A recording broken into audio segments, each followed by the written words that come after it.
overview of electromagnetic principles. We will continue with that chapter. Previously, we have seen details of Maxwell's equation, module 1a and 1b. In this module, that is module number 2, we will look into uniform plane waves in different media. First, we will define what is meant by a uniform plane wave and what is meant by a transverse electromagnetic wave or TEM wave. We will derive the wave equation. Then after that, we will look into wave propagation in pure dielectric, that is lossless media. Then in a lossy media, which has got a finite conductivity. We will also introduce this concept of skin depth, which will be used several times in the remaining chapters. What is meant by a plane wave? For this, look at this sketch over here in Cartesian coordinate. Imagine that you have a wave that is traveling in the z direction for convenience. Then a plane perpendicular to this direction lies in the xy plane. So xy plane, so imagine a sheet lying along xy plane, and if all your electric field vectors and magnetic field vectors are lying in this plane, then we call it as a plane wave. So in a plane wave, electric and magnetic field vectors are in a plane perpendicular to the direction of propagation. So in this case, in the xy plane. Now, what is meant by a uniform plane wave? Imagine that the E vector and H vector has the same value independent of the position in its xy plane, that is everywhere along this xy plane. Then we call it as a uniform plane wave, so that it is uniform all along this plane. Now, what is meant by transverse electromagnetic wave? So uniform plane wave is a special case of a class of waves called transverse electromagnetic waves. It only means that E vector and H vector lies in a plane that is perpendicular to the direction of propagation. Now, another example of transverse electromagnetic wave is a transmission line, that is two parallel wires or one wire above a ground plane. We will consider transmission lines in a later module. Now, just from this figure, we can derive some properties for this electric and magnetic field vector. Say, for example, E and H vector do not have any component in the direction of propagation, and they do not vary with respect to x or y because it is uniform. Now, we write these properties in terms of equation in the next slide. Say, from the above figure, we can say that rate of change of E with respect to x is 0, and E is aligned to the x direction by choice without any loss of generality, and H is aligned to y direction without any loss of generality. So the other components are all 0. Now, let us take the curl of the vector E and apply the Faraday's law that we have seen before. So we take the differential form of or point form of Faraday's law. If you remember from your vector algebra, the curl of E is defined by this matrix. Here there are the unit vectors, the differential symbols with respect to x, y, and z, and these are the components of the E vector. So since by our choice of coordinate system and without any loss of generality, E is aligned with x direction, Ey and Ez are 0. Similarly, rate of change of E vector with respect to x and with respect to y are also 0. So this curl can be simplified by this equation over here. That is, curl of E equals rate of change of magnetic flux density with respect to time, is simplified like this. Here the spatial variation is with respect to z. So as wave is moving forward in the z direction, vector E can change. Now let us consider the time harmonic variation. So this is a function of the space and time. So the time variation is in a harmonic manner, in a sinusoidal manner, which in frequency domain is represented by e to the power of j omega t, where omega is the angular frequency, and f with the tilde on top, this is the phasor, and that phasor can be written as a magnitude of the phasor, and this is the angle with respect to a reference. So we can write it like this also, f0 angle theta. Now if we substitute this into this equation, and similarly same equation can be written for magnetic field also in phasor form, then e to the power of j omega t on both directions, in both sides, will be cancelling each other, and what is remaining is this equation, rate of change of E with respect to Z equal to minus j omega. J omega is coming from the differentiation of this, j omega mu h. So this is one of the equations. Now similarly, from the differential form of Ampere's law, which states that curl of magnetic field intensity vector is equal to the sum of conduction current and displacement current. So this can be simplified, taking the curl here, instead of E it will be H in this form, and in phasor notation we can simplify it in this way, where d by dt of E vector will yield j omega here.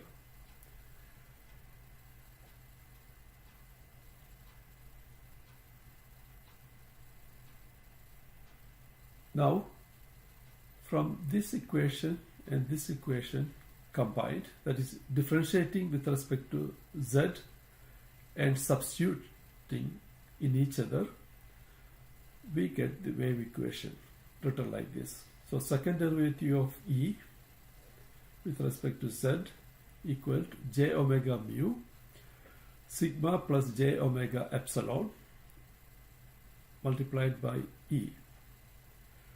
So this value, j omega mu times sigma plus j omega epsilon, so this is a function of a material property in terms of conductivity and electric permittivity and the frequency omega.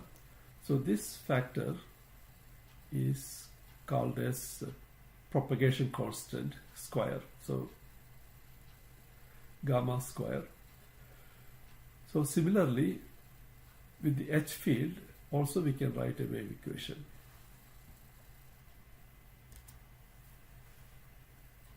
So our propagation constant gamma is square root of j omega mu sigma plus j omega epsilon. That is, it is a property of the frequency and the property of the material through which wave is propagating. Now this can be separated into real and imaginary part. And let us say alpha is the real part and beta is the imaginary part. Now, the real part is called the attenuation constant, and this imaginary part beta is called the phase constant. Now, both alpha and beta has a units per meter. However, just to distinguish between imaginary and real part, we call alpha, that is attenuation part, as Napier per meter and beta as radians per meter. Now, a general solution for wave equation in terms of traveling waves in forward direction is given by E as a function of Z and T equals some magnitude value e to the power of minus gamma Z e to the power of j omega t.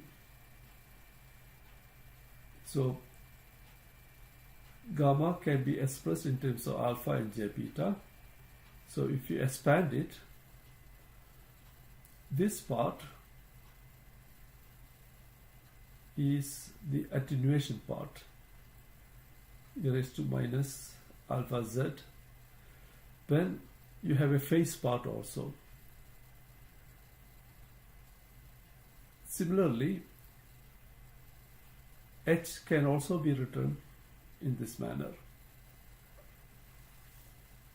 Now, since it has got the real part and the imaginary part, if you try to measure the field with an instrument, what we measure is the real part of the field, that is the physical real part of the field, and that part is given by Ex e to the power of minus alpha z cos omega t minus beta c. So that is the real part of the field. So you can see that the amplitude is varying. Not only that, as the wave is, there is a periodicity in the amplitude. Not only that, as the wave is going through the medium, it is decreasing exponentially by this factor.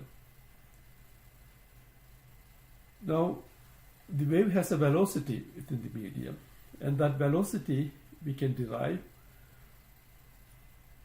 by tracking the points where omega t minus beta c becomes constant. Or you can say that, okay, you pick up a fixed point along the time varying and attenuating wave. So that condition is rate of change of omega t minus beta c with respect to time is equal to 0. And from this we get dz by dt if you differentiate both terms with respect to time. So that is the phase velocity, or v, and that is from this we get it as omega by beta. Beta is the phase constant. So this need not be the speed of light, because it depends upon the property of the medium. In vacuum, of course, this would be speed of light.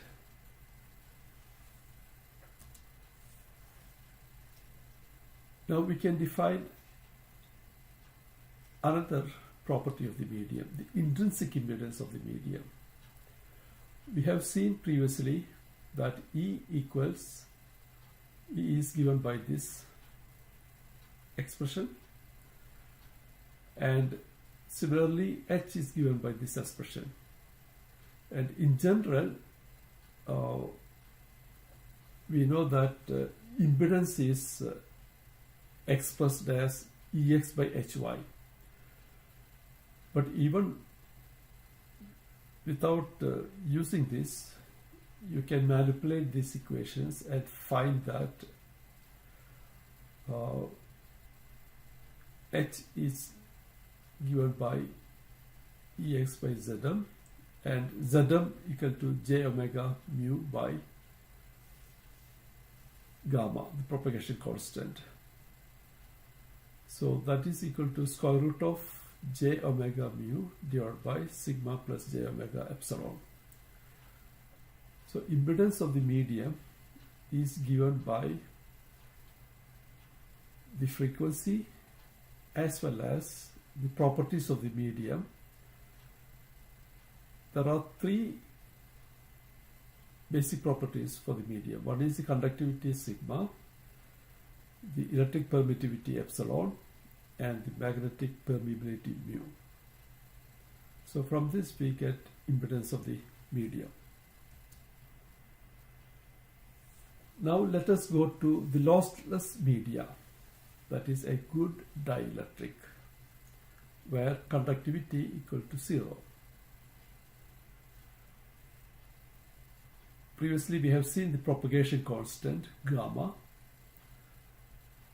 which can be expressed as alpha plus j beta. Now we can solve for, from this equation, we can solve for alpha and beta. You can remove this square root by squaring both sides, then comparing all the real terms with the imaginary terms. You will get for alpha this particular expression, that is the attenuation constant, and for beta you will get this expression, that is propagation constant. So you can try it at home and see that this is correct. Now alpha and beta differs in this term over here. Here it is minus and here it is plus. Now let us consider the lossless media where conductivity equal to 0. So we substitute this value into this. Immediately we see that this is equal to 0, but this will not be equal to 0. So this will be square root of 1 plus 1.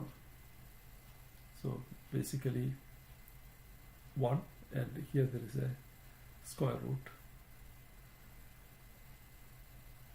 So this square root of 2 and this cancels, and you get beta equal to omega square root of mu epsilon, which is nothing but 2 pi by lambda.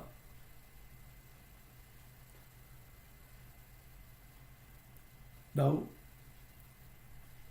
intrinsic impedance Zm becomes square root of mu by epsilon. That you can see by substituting sigma equal to 0 in this expression for intrinsic impedance of the medium that you have seen before.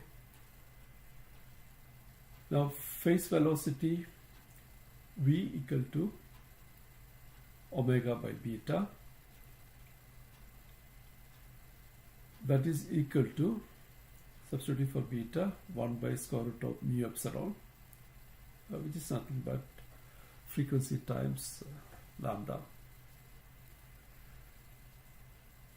These equations are strictly true for alpha equal to 0.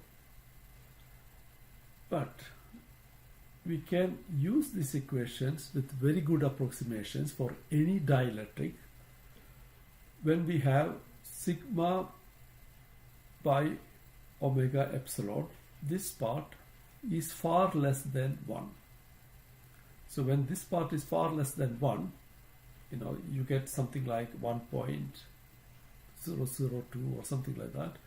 So you can approximately take it as 1 and this to be equal to 0. Still these expressions can be valid. So we can say that when conduction current is represented by conductivity sigma, and omega epsilon is the displacement current. So when conduction current is dominant over the displacement current, or sigma by omega epsilon far less than 1, these equations are true. We can say like that. Now consider lossy media where sigma is not equal to 0. Now, there is a special case of LOC media, the good conductors like metals, like copper, iron, or aluminum, where the conduction current is far dominant over the displacement current. Displacement current are negligible in those, and conduction current is very high. So sigma by omega epsilon far greater than 1. So usually this limit is taken as sigma by omega epsilon far less than 1 over 100. So in that case, if you go to the previous slide, this is far greater than 1. So 1 can be neglected. So this one also can be neglected. So you can simplify it as sigma by, the whole thing can be simplified as sigma by omega epsilon. So in that case, you will see that both alpha and beta are equals, because whatever is in this bracket is simplified as sigma by omega epsilon square. Then this square root is also coming. So you see that alpha equal to beta, and which is approximately equal to omega mu sigma by 2. And intrinsic impedance of the medium is given by square root of j omega mu by sigma, or omega mu by sigma square root of j, in terms of phasor notation we can take it as angle 45 degree. So j represents angle 90 degree. This is called the surface impedance in the case of very good conductors or metals, because the field is not penetrating that much into the metal. So Zm is also called surface impedance or intrinsic impedance of the medium. And phase velocity v equal to square root of 2 omega by mu sigma. You can see that phase velocity is depending upon the frequency. It changes with frequency, and it depends upon the magnetic permeability as well as conductivity of the medium. Now we can look into the consequences of this. Before that, we define skin depth.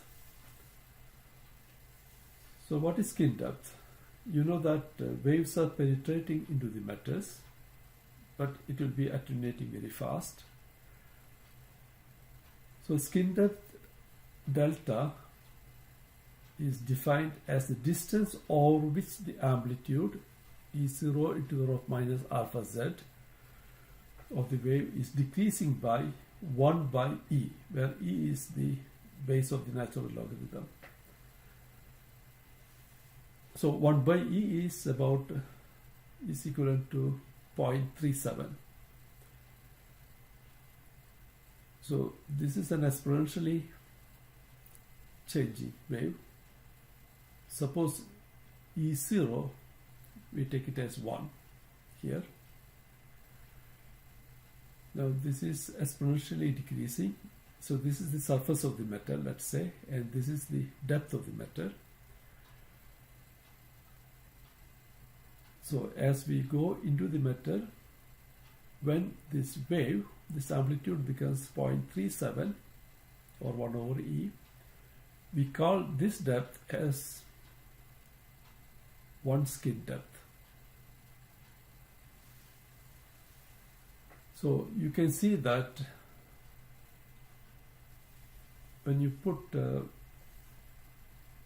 equate that, we will see the skin depth is equal to square root of 2 by omega mu sigma.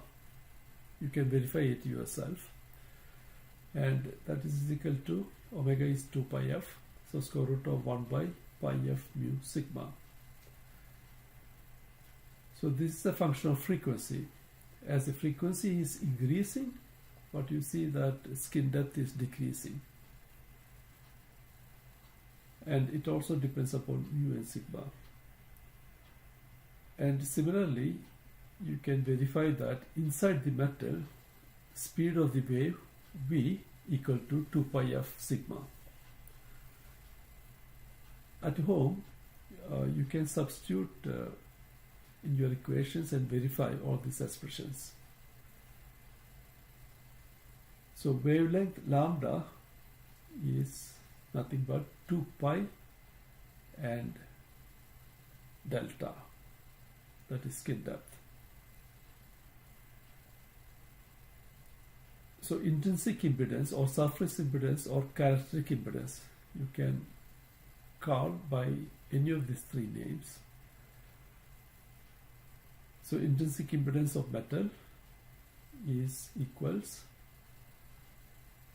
square root of 2 pi f mu by sigma, the conductivity. So let's just do some calculation. So I have done all this calculation and presented it in the form of a table here, and want to point out some of the properties. Let us first define the conductivity,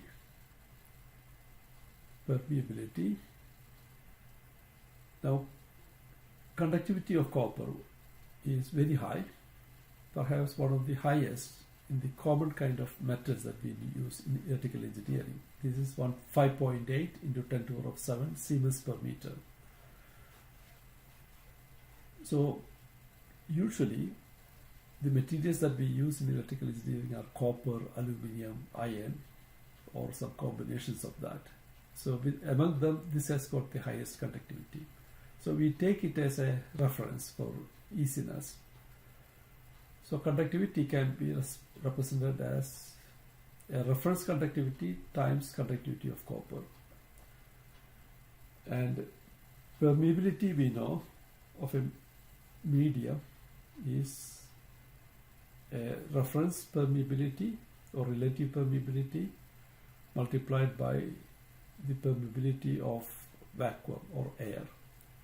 And permeability of air is defined as 4 pi into 10 to the power of minus 7 henries per meter.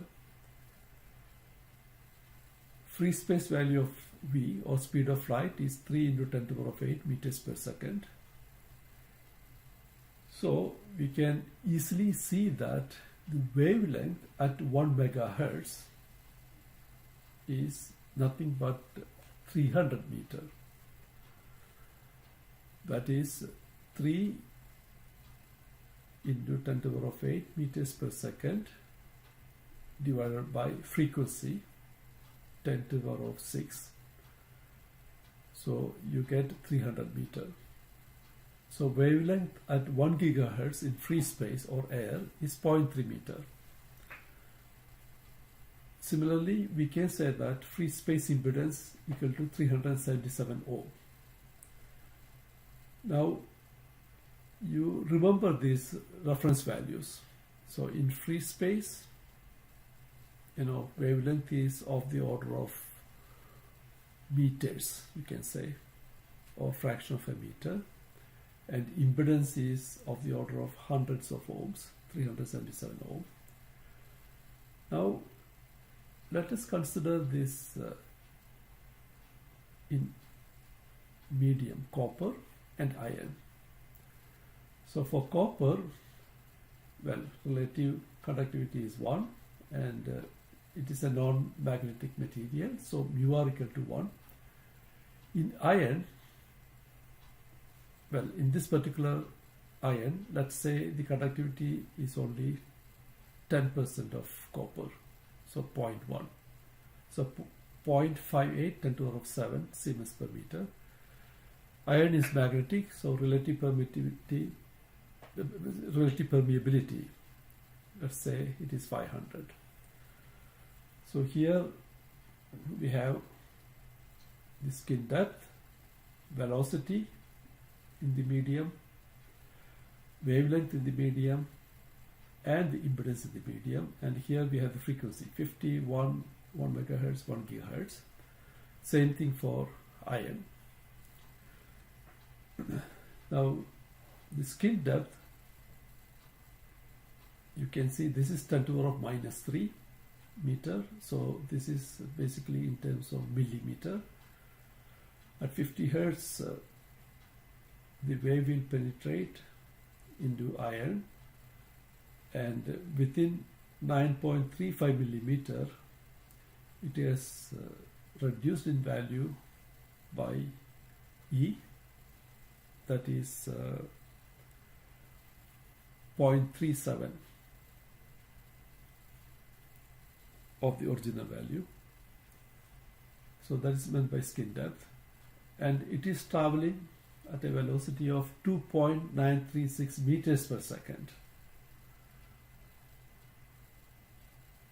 So you see how different the velocity of the wave is in metal. So in free space it is 3 into 10 to the power of 8 meters per second. That is 300 million meters per second. And here it is just 2.936 meters per second. Extremely slow. And what about lambda? Lambda is 0.059 meters only. In free space, what will be lambda at 50 hertz? It will be several thousands of kilometers. So several thousands of kilometers versus fraction of a meter, that is 5.9 centimeter wavelength in metal, that is in copper. And the intrinsic impedance of the medium, here it is 2.61 milliohms, 10 to the power minus 6, whereas in free space it is 377 ohm. So you see that the properties of the wave in metals are very different from that in air or free space. So this is very important in EMC studies, this distinction. Now, as the frequency is increasing, we have seen over here what happened to skin depth. Skin depth should be decreasing. The impedance is increasing when the velocity is increasing and the wavelength is decreasing. So let's see here, 1 kilohertz. This is decreasing from 50 hertz. Velocity is increasing. Lambda has decreased further. The impedance has also decreased further. So similarly, you can calculate 1 megahertz and 1 gigahertz. Now for iron, with 10% conductivity of copper, but 500 times more permeability, we have calculated the values here. So you can take 1 kilohertz. Say, you can see that skin depth is even smaller in iron. It is more difficult to penetrate, mainly because of this permeability. We can see how it is happening. Skin depth, both mu, it is a property of the product of mu and sigma. So 0.1 and 500, so it becomes 50 here, whereas for copper it is 1. So that's why you see the difference. So for iron it is even more difficult to penetrate because of the relative permeability. So you get lambda, but the impedance of the medium is more compared to that in copper. So you can do these calculations yourself and verify at home as homework. Now, some of the inferences that we can take from the table that we have seen. First of all, the characteristic impedance of metals are extremely small compared to free space impedance. This is one point that we can take away from this chapter. Second, speed v and wavelength lambda inside metals are extremely small compared to that in free space. So this is another inference that we can take away. And it has got consequences when we talk about how metals can be used to shield electromagnetic waves. The shielding property of metals that we will see in chapter 5 derives from this property.